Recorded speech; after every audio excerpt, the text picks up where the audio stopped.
Before we get started, guys, I just wanted to take a moment to recognize the firefighters and the first responders in Nevada who have been fighting these fires all week. They've been working around the clock to keep the state safe, and just want to say to all of them, thank you from the UFC. So let's start with that. The attendance tonight was 16,024. It was sold out. It was a $22 million gate. It was the highest grossing. It was the highest grossing UFC event, highest grossing event at the Sphere, and we broke our record for #1 merch sales in UFC history for this event. Let's see. Bahamondes and Catlin, performance of the night, and then obviously Esteban and Zellhuber won fight of the night. They all won $50,000. What's up? Who's first? Dana, did the event live up to what you expected, and was there anything that you wanted to do that you didn't do that now you wish you had? Literally, the whole thing was seamless. It went perfect. We didn't have a lot of time to rehearse. That was our big, worry coming in here, but they nailed it. The team absolutely nailed it. I mean,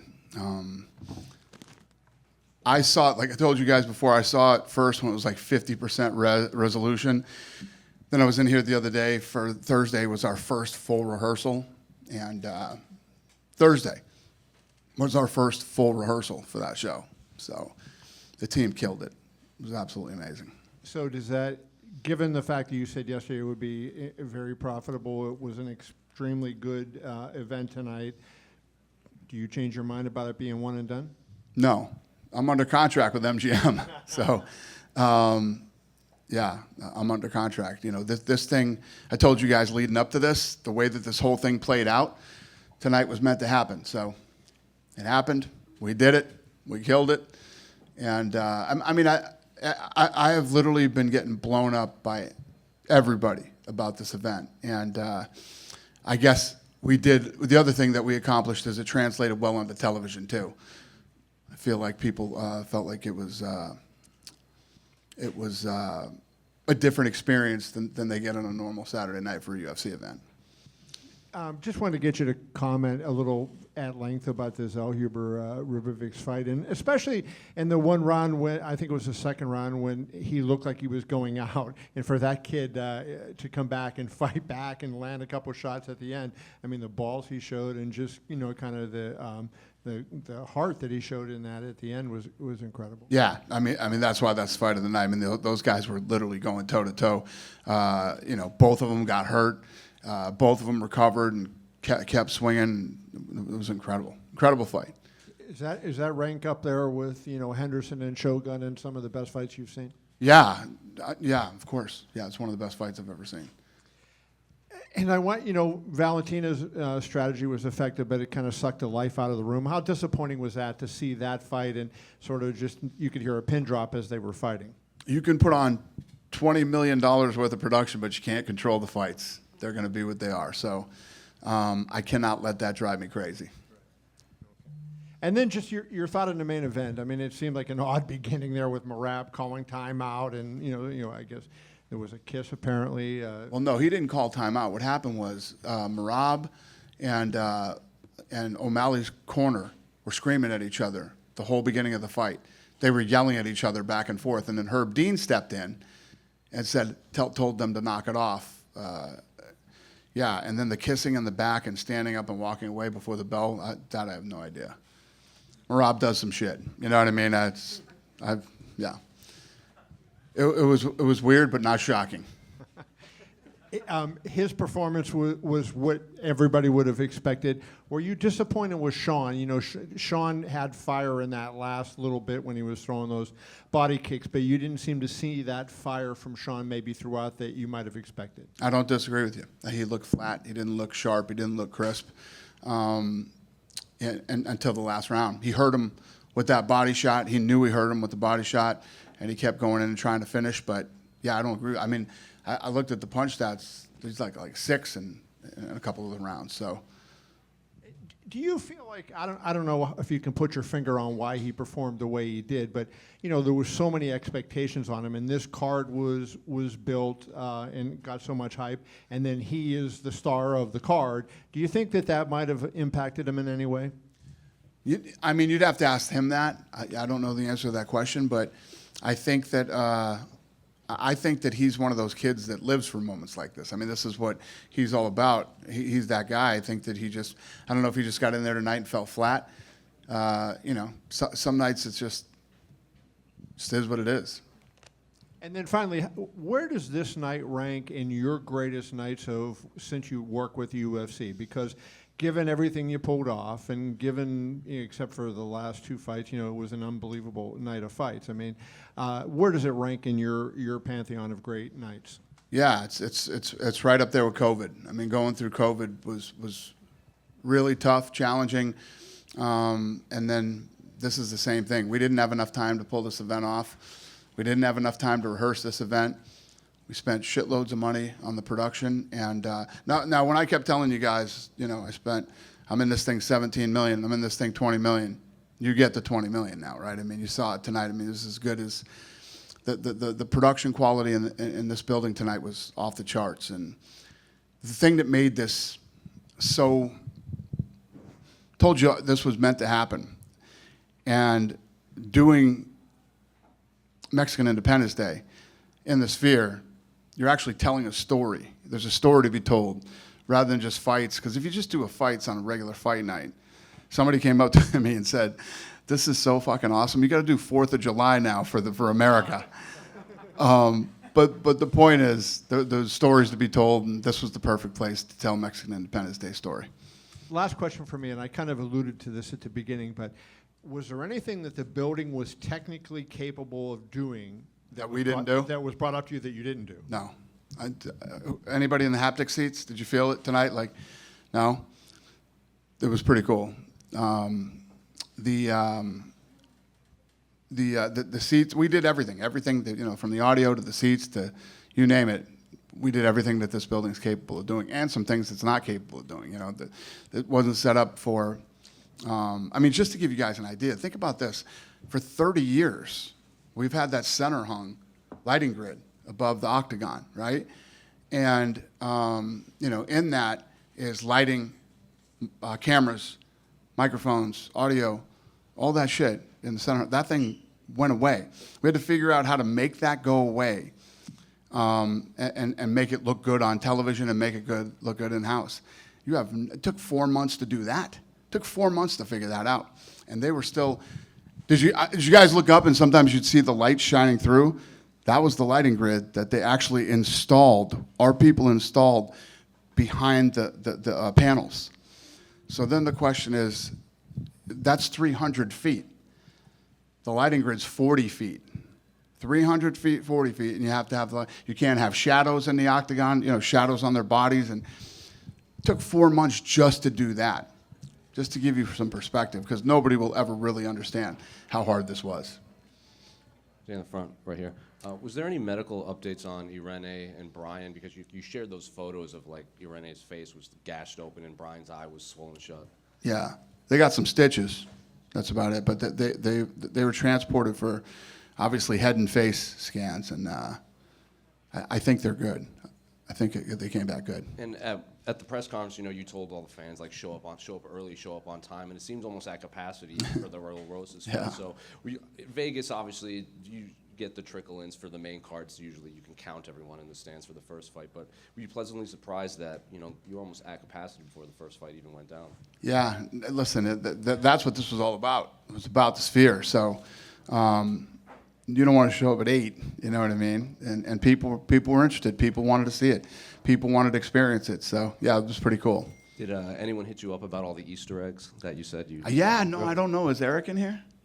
John Morgan got them all. Oh, he did? His wife did. There's no way.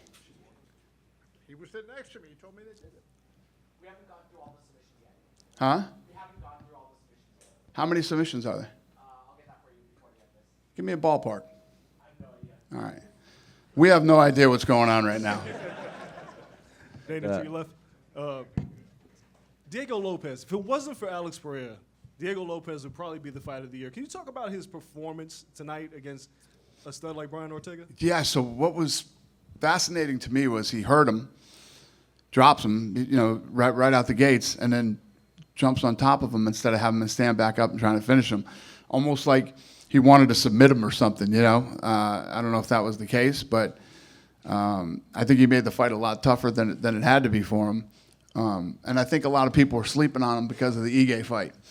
And yeah, he definitely put that behind him. On this night, I know before we didn't get a chance to see it, but now that we've seen it, is there anything that you take away from what you did tonight and apply it to future cards? Tons of things, yeah. There's lots of cameras that we use tonight, drones that we use tonight. And yeah, some of this stuff will spill over into our production moving forward. Did you get a chance to enjoy what you Not really, no, I don't. I don't ever enjoy it. It's actually a sick, disgusting thing that I have. It's like we build these things up and I want them to be over. You know what I mean? I just want to get through it. It's not a fun way to do it, but it's how I don't know how I sort of deal with it. Yeah. And I know you mentioned there's going to be a documentary on this, right? Yep. Do we Yeah. have any idea when this is going to be put together? They're filming it right now. Well, damn. There you go. You're in it. Thanks. Dana, right here in front of you. Yep. You set the goal at greatest live sporting event that's ever been done. So you said it went perfect, it was seamless. Do you feel I'm not the guy to answer that. You guys are. You guys are here. Listen, the thing went off perfectly, exactly the way we wanted it to go. I don't know if you've ever seen anything like this. If you have, I don't know where the fuck you live or where you came from, but yeah, that's up to you and the fans to determine what happened here tonight. I'm actually looking forward to hearing about it. But yeah, no, that's up to everybody else. I know what we did here tonight. You couldn't possibly know everything that I know and how hard this was to pull off. And that's why when I was saying, and I wasn't trying to be shitty. I hope I didn't come off that way. People are like, well, U2. I said, well, how would you compare it to U2? I said, U2 is crayons compared to what we're going to do in here on Saturday night. So you saw what happened here tonight. I mean, you see, when we were going through, the legends of Mexico and of boxing, and then the guy turns his fist into there's so many little details. If I put you through and you watch the show 25 times, you'd see new things that you didn't see the first time. There's so much detail in this thing, and the marigold scene is incredible, coming out of the mouth of the skull, and just the team absolutely murdered this thing. And we all knew going into tonight what we had, but we had to execute. We still had to deliver and make it look seamless. Well, you also said that you thought that maybe after people had seen this, that it would actually change the way that maybe some venues even build themselves. All right. Like, do you feel do you still feel that way after watching it? Do you? Yeah, I mean, I there's no doubt about it. I mean, you fucking got mascots bouncing off trampolines and dunking basketballs and shit. You got jugglers. And, I mean, I've been to a lot of NBA games, They got some weird shit going on at halftime. You know what I mean? So imagine if you started building these arenas where you could actually really do entertaining stuff. Listen, this was my vision for this fight. These people that build these arenas, the whole arena game is starting to go to another level. I actually had a meeting here tonight about an arena that we're probably going to be a part of here in Las Vegas. So the whole game is changing. It's incredible. Yeah, and I guess to expand on that, and this might seem kind of silly or dramatic, but is this the future of sports? Do you think that eventually, and technology is just coming leaps and bounds every year to year. Is this what the future of sports entertainment looks like? Live sporting events? It should. I mean, listen, I talked a lot of shit for a lot of years about boxing, Showtime, even HBO, who I considered the gold standard of it. In 30 years, the only thing that changed in boxing was HD. You know what I mean? So I always like to push the envelope and try to make it better. When new technology comes out, I try to raise the bar because I think it should be. It's easy to I could just say fuck it and go put on fights every Saturday. We sell out. We do great. All these things happen, but I like to not only and for my team, my production crew, what these guys pulled off and what they did, we should be already without tonight. We should be fucking stepping over Emmys at the office, but we got two. And then last thing for you, so knowing what this process looked like and what your team accomplished, do you see another league trying to pull anything even close to this off? Do you see NBA? Do you see any type of other sport trying to do something similar to what you did tonight? It would have to be. You ain't going to see it in boxing. Boxing isn't going to do it. Unless Turkey loved this tonight and he comes in and buys the fucking sphere and puts on, he might do it. I shouldn't say not boxing with him floating around. But, it would take NBA or, one of these companies that, has tons of money. And, yeah, I wouldn't say no. We showed everybody tonight what's possible. You can do more than concerts here, and you can pull them off, and you can make them great. Who's next? So, who's next? Dana? This was your love letter to Mexico. Are you ready to do like a love letter to Brazil or a love letter to Japan? Well, I told you, the guys were asking me tonight to do the 4th of July and do the American one. But what's your question? Not necessarily do it in the sphere, but like a love letter to Brazil in Brazil or a love letter to Japan in Japan, something like. It was Mexican Independence Day. Yeah. That was the theme here tonight. In the future, is that something that I haven't even thought about it. I'm just wrapping up my love letter to Mexico. I haven't thought about any other love letters yet. are you expecting to get a text from Kendrick Lamar or Terrence Crawford? I was talking to Terrence Crawford. Who I don't want to call him. I don't know who the hell did that and thought it was, that was pretty bad. He did kind of look like Kendrick Lamar, though. Let's not fuck around. He kind of did look like Kendrick Lamar. But yeah, that was. Hey, so when I said we had a flawless production tonight, I take that back. Yeah, there was the one. That was yeah. You mentioned boxing. Terrence Crawford wasn't the only notable boxing name in here. So how did it feel to have some big boxing names show up to the Sphere for UFC? No, it was cool, especially with boxing going on right down the street. No, it was cool. Yeah, appreciate it. Obviously, you guys are really good at promoting fighters, giving them opportunities, putting them out there. 3 of the main card winners weren't even in the UFC just over 2 years ago. So how does it feel to see the guys like that just crack into the sport and get big wins in the Sphere, one of the biggest events ever? Yeah, so what we try to do is we do so many of these fights, in a month between, depending on what time of the year it is, between fight nights, pay-per-views, contender series, the Ultimate Fighter, and all the other stuff that we do. It's easy for people to kind of slip through the cracks. So we literally just built a board in the war room where we take, the people that we thought looked the best in the last event. It could be a contender, it could be any of these things, and they go on a board that we see every day with all their, all their stats and information. And it's a great question because we literally just created this board at the office for that. Dana over here. Yep. Dana, you've been asked a lot about, the history of it. Can you just talk about this year? You've had UFC 300, the Sphere. You announced the full card for Jon Jones coming back to headline Madison Square Garden. Abu Dhabi card's badass too. You've had a great run of main events through all the pay-per-views this year. And wait till you see December. Who do you got? I'll tell you when I'm ready. Oh, man. Can you speak to the strength of the UFC brand in 2024 and where you guys are at considering everything that's happened this year? Well, I say this every year. I mean, every year I'm like, how do we beat this year? And then here we are in 2024. We just did all the things that you just mentioned, and we're going into 25. How do we beat 24?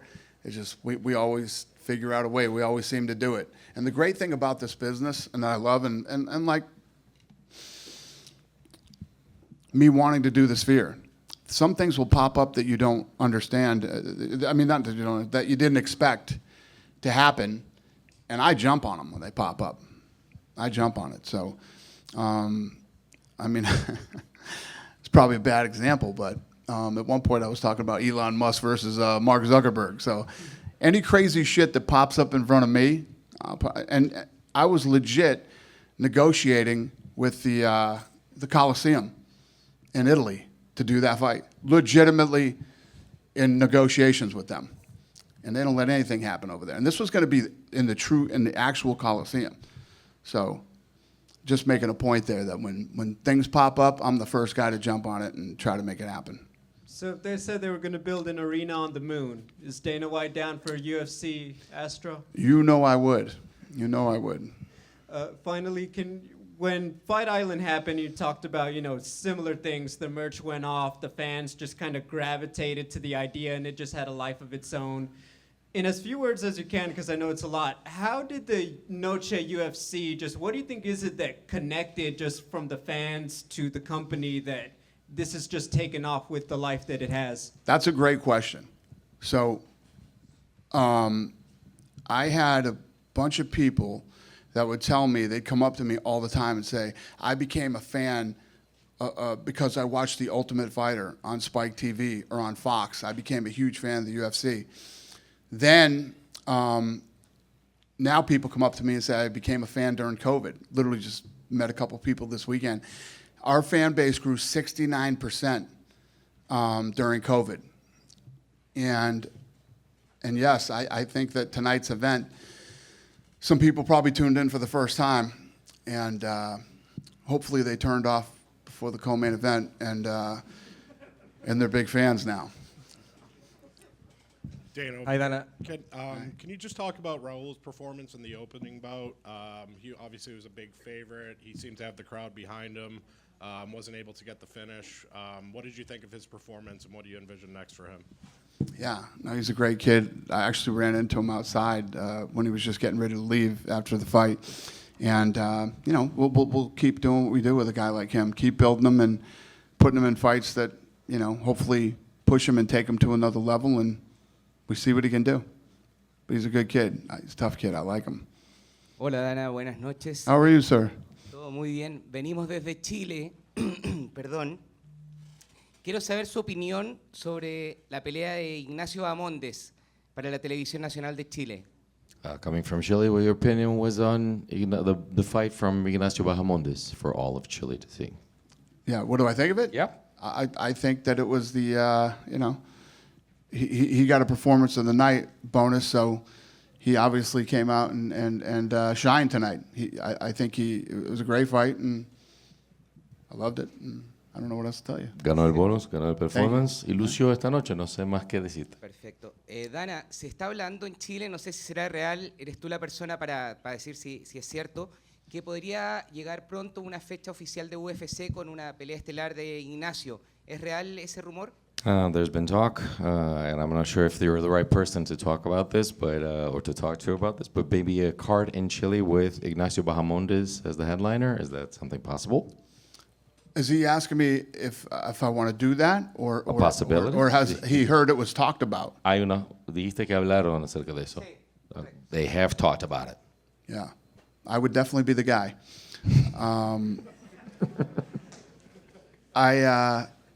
I say this all the time. I want to go everywhere. We want to go everywhere, and obviously, when you end up having a star or a fighter who ends up being, whether he's very popular or high in the rankings, and you feel like he is somebody that you could bring to, like Dricus du Plessis.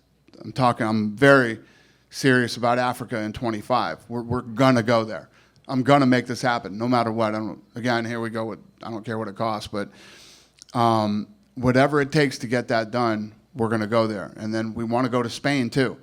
The problem with Spain is they have so much going on there. All the arenas are booked up. They're backed up. Or I would have been in Spain this year. So, yes, it is not out of the question to go to Chile. Bueno, no soy definitivamente la persona con quien hablar, así que hablaste con la persona correcta.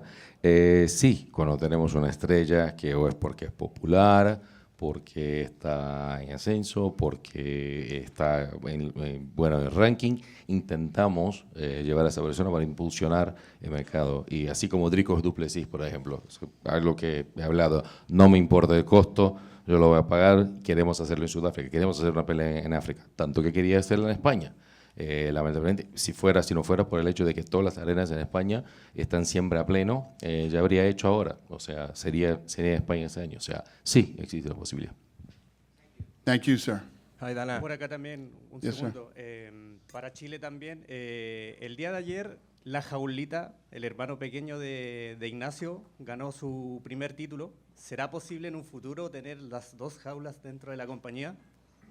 From Chile as well, La Juelita, Ignacio Bahamondes' younger brother actually just won his first title. Well, could it be possible that we would have brothers fighting in the UFC? Interesting. How old is he? ¿Y la edad? ¿Qué edad tiene? 17 años. 17 years old. Damn. Okay. What's his record? ¿Y cuál es el retrospecto? 5-0. ¿Cómo He's es que 5-0. No, Cartel. cinco wins. He's 5-0. And he's pro? Pro? Amateur? ¿Y, y está profesional o amateur? Oh, sí, Yeah. su primer título. Absolutely. I mean, you see him on the Contender Series soon. Yes. En absoluto, en contender, ¿por qué no? Thank you. Thank you, sir. Dana, Yeah. Dana, we saw you speaking in Spanish at the entrance today. Yeah. I'm good, right? Yeah, with the AI, could you try some Spanish today for the? Who said that was AI? Well, I think so. What's your question? Yes. Yeah, I don't speak Spanish, and that was AI. Pretty good, right? Would you So try- remember the whole Howie Mandel podcast? That was where I discovered that's his company. It's Howie Mandel's company, a company called Pronto.